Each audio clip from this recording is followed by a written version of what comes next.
Well, hello there, fellow pilgrims, friends, old friends, new members of the army of the Lord. Come on in, come on in. This is One Pilgrim of One Pilgrim's Musings. We are once again musing through the Psalms. We are today on Psalm number 12, utilizing the New King James Version of the Holy Bible as we muse and comment through the Psalms. We are also utilizing a bit of public domain work by Dr. Jack Hyles, a pastor for over 50 years, who's gone on to be with the Lord, but has left just a whole lot of his good work behind for for folks to enjoy and be edified from. He has done a work called The Story Behind the Psalm,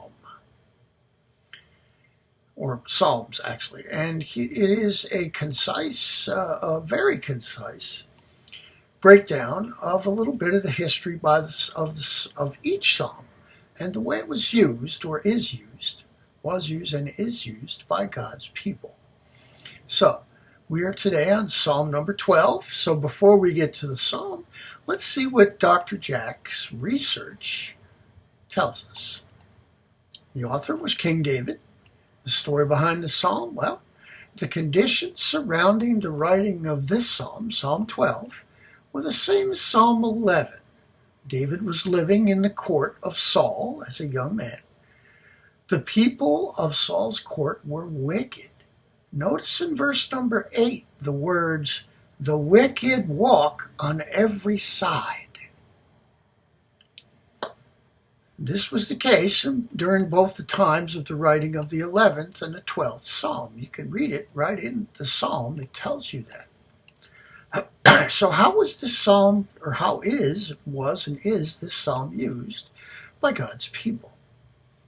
Well, when God's people were in a minority, often, and we could say that today, they used Psalm 11 and 12 for their strength.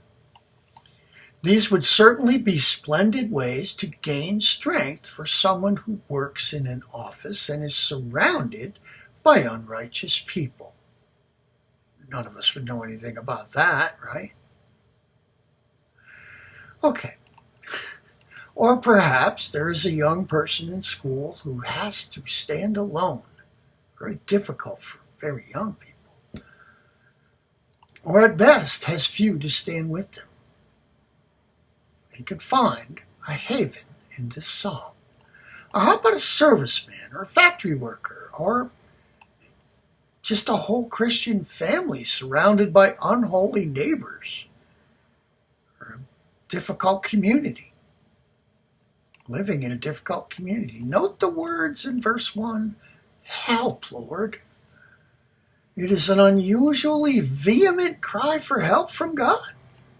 Also notice in verse number 8 of the psalm, the call that is given to rich and well-known people to remember their responsibility. 'Tis true, this world is not our home. Our citizenship is in heaven.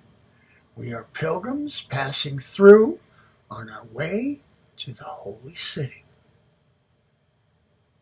Though we are in the world, we are not of the world. Thank God for New Testament churches. I would say not just New Testament, I might use a different word, remnant. But it is the remnant churches, I guarantee you, are all New Testament churches trying to live like the first apostles. Absolutely.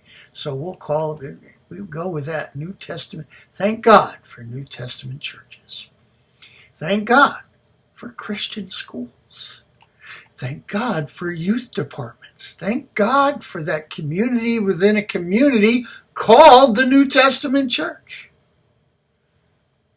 Let us center on it and build our lives around it.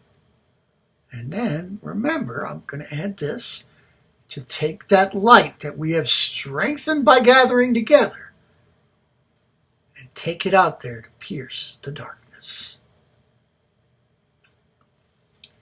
Okay, there we have it. Pastor Jack's Story behind the psalm for Psalm 12. Let's take a look at Psalm 12. Help, Lord, help! For the godly man ceases. The faithful disappear from among the sons of men. They speak idly, everyone with his neighbor, with flattering lips and a double heart they speak. May the Lord cut off all flattering lips and the tongue that speaks proud things. Who have said, with our tongue we will prevail, our lips are our own. Who is Lord over us? For the oppression of the poor, for the sighing of the needy, now I will arise, says the Lord. I will set him in the safety for which he yearns. The words of the Lord are pure words, like silver, tried in a furnace of earth, purified 7 times. You shall keep them, O Lord, you shall preserve them from this generation forever.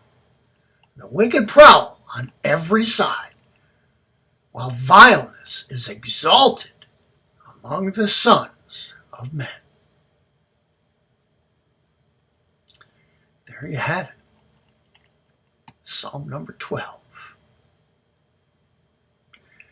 May the Lord bless you and keep you. May he make his face to shine upon you, and may you not forget to gather with fellow believers, that you may share and strengthen the light of Christ within you, so you can go and pierce the darkness. This is One Pilgrim, God willing. Be back with Psalm 13 on tomorrow. Till then, have a blessed day.